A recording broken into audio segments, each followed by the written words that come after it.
Howdy, howdy, how. Happy Friday. Well, we got a little bit to talk about today. Doug Ford.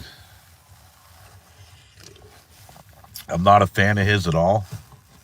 And here's the reason why. This is a true story, 2007.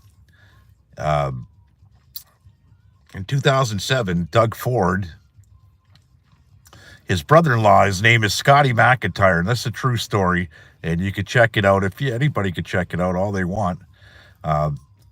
His brother-in-law was Scott McIntyre. He was my cellmate up in Penetangwisheen, okay, and that is provincial prison, jail, reformatory, whatever you want to call it. Okay, and I met him, and he was telling me stories about the Fords. Yeah, they were not. They were only city councilors at the time in 2007. Doug and his brother, Rob Ford. Okay, and he was walking with a limp. I said, "What happened to you?" And he told me a story about what happened. Okay, he's married to his sister, obviously, and she's a crackhead, and she was smoking crack with a bunch of people. And when he came home with another guy, Mike, a buddy of his, okay, that was also in the same jail system, he wanted everybody out of the house. So he went to the closet and he grabbed a pew, okay, out of the closet, and somebody went to grab it out of his hands, and it went off accidentally and almost took half her head off, okay, took half her face off anyways. And that's what he was in prison for. And he got a visit from Rob Ford, who was a city councilor, at midnight when he was in the Toronto East Detention Center, okay, and he got a threat that he was going to get it. The next day, he was jumped and nearly killed in the Toronto East Detention Center, and that's a true story. And when Scotty McIntyre was telling me this 2007, okay, the two brothers were only city councilmen. And he was telling me about all the dirt on these guys. And I thought it was something out of a Tarantino movie because it just seemed unreal. Okay, really it did. You know, the politicians who would do that kind of stuff, right? And lo and behold, when I got out, I told my wife, I told a few friends, and I thought it was pretty funny, actually. But in 2010, when the video came out of now then the mayor of Toronto, Doug Ford, or Rob Ford, okay, hanging out with gangsters and smoking what he was smoking and caught on tape and everything else, right? They released it. People were looking at me going, "Whoa, you were right, Leo." I said, "Well, it was a story from Scott McIntyre, and that's the brother-in-law. You could Google the name. You could check out everything I'm telling you." Then Global, I think in 2014, tried coming out with a story, and they had it retracted, okay? And under the threat of a lawsuit, they never pushed it any further. Right? So what we have here in Ontario, we have a gangster who's running the damn province. Now we got Trump over in America. He's an ex-president. There's no ifs, ands about it. Another 35 days or whatever it is, he takes office. And now he's threatening.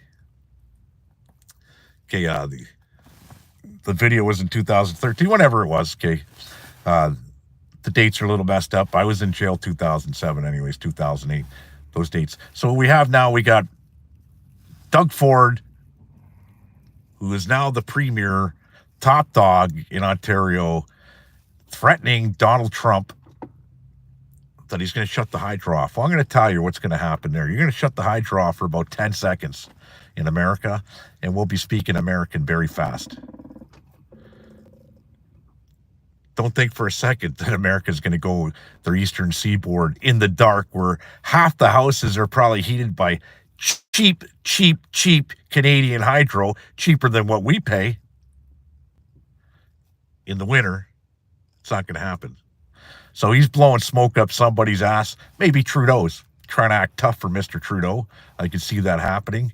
And the reason I really have resentment for Doug Ford, not only the story about I just told you about Scotty McIntyre, but for my own doings, when they legalized marijuana in 2018, October 18th actually, 2018, I had the store. Well, they came at us with provincial legislation to shut it down, and that was the only way they could do it. That's what they said, anyways. Legalize is what I'm still calling it. Okay, they came in and eventually put locks on a business that I was leasing, okay, from somebody else, and locked me out of my own business. Okay, I'm a savvy entrepreneur at the time. Okay, I thought, okay, it's legal. Let's get ready. Let's get all our ducks in order, and let's do what we're going to do, right? And that's what I did. So for 6 years, I've been on bail the whole time. This Doug Ford's been in power. I've been on bail, and now I'm under house arrest. So 6 years on bail, and now another 6 months of house arrest. So I got a lot of discontent. I put up a post there saying it was sarcasm posts, anyways, on Fascist Book, and I said it the way it was. I said, "Oh, Doug Ford, I voted for him. I can't wait to vote for it. I'd vote him again." Everybody knows I don't like Doug Ford. Period. I don't like the family. They stink. They're what we say. Well, they're dirty politicians, and Canada's just filled with them. You know, people say, "Oh, well, you're a traitor. You want America to come over here?" No, I don't. But I'll tell you what, we've been infiltrated by traitors, and we got traitors that are running the whole damn show right now. We got Jagmeet Singh, who's not even allowed to step foot in America. And if he does, they're going to deport him to where? Modi in India. But yet he's the head of a political party here in Canada. So it stinks to high heavens what's happening here in my country. But if you look at history, and if you know anything about history in North America and where I'm at in Windsor, Ontario, this is the battleground for Fort Detroit once upon a time. Okay, and there's battles with America against the British. And where I'm sitting right here in Windsor, Ontario, used to be America, then it went Canadian, then America, or Upper Lower Canada, whatever they call it back then. Okay, and it switched hands a few times. So after they burnt down the White House, the British went to Washington and burnt down the White House in 1812. Okay, they divided the land, and instead of using a line across land, especially on the Great Lakes system, it was easier for them just to cut the border halfway through the Detroit River and the Great Lakes systems. So that's how we became where we are. We'd be American if they would have made another 3 or 4 miles inland, right, to make the border. I'd be speaking American already. So I got a lot of American friends. I got a lot of American family. Okay, and what I'm trying to say is we're all one together, right? And if Ford does try and shut off the hydro, you'll find out how fast America consolidates Canada, just like any other business, any other corporation, because that's all we are. We've been used, we've been abused, we've been lied to, we've been cheated, you name it. Everything's been going on here in Canada for a very long time, and the shit needs to stop. Now, it has to stop. They sold out to China, they sold out to India. These governments that we've had past and present, and we're going to talk about that for 1 second. The present, which would be Pierre Poilievre. He looked scared as shit in that interview the other night, and I don't trust him. Really, I don't. And people say, well, are you going to vote for him? Well, I have to vote for him because we got nobody else to vote for. If I don't vote for him, then the Liberals get back in. We got the Liberal NDP. Until there's a serious party out there that's for the people, by the people, okay, that'll do the things for the people, then I don't have any choices. So somebody has to get off their ass and start another party. I don't care if it's the Republican Party of America or whatever. And people say, oh, that's racist. Well, we got the Communist Party that runs.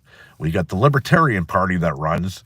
We got the Jehovah Witnesses that run in the elections. Okay, why not? Put it out there. The thoughts there. Donald Trump planted the seed, and a lot of people, especially where I'm at in Ontario, where 75% of the population here in Ontario and Quebec will straddle on the U.S. border. You know, I work for an American firm, and a lot of people do. Okay, so it's going to be some very wishy-washy times going to happen here in the next few weeks, and it's a great time to be alive, I'll tell you, because shit's going to hit the fan. With that being said, I got to go make some money, pay my taxes, so all the newcomers can sleep safe, warm, and get their $6,000 or $7,000 a month checks for not doing nothing. Okay, because I'm here and I'm going to support you guys. Right? I don't have a choice in the matter. But if you don't think for a second that it sounds really great, especially the part where in America where somebody breaks into your house and they're raping your wife or your kid.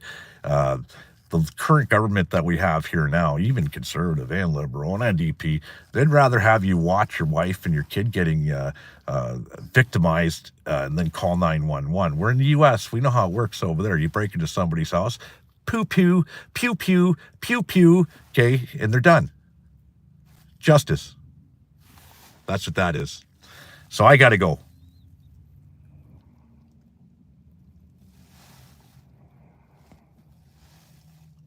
Easy night, my ass.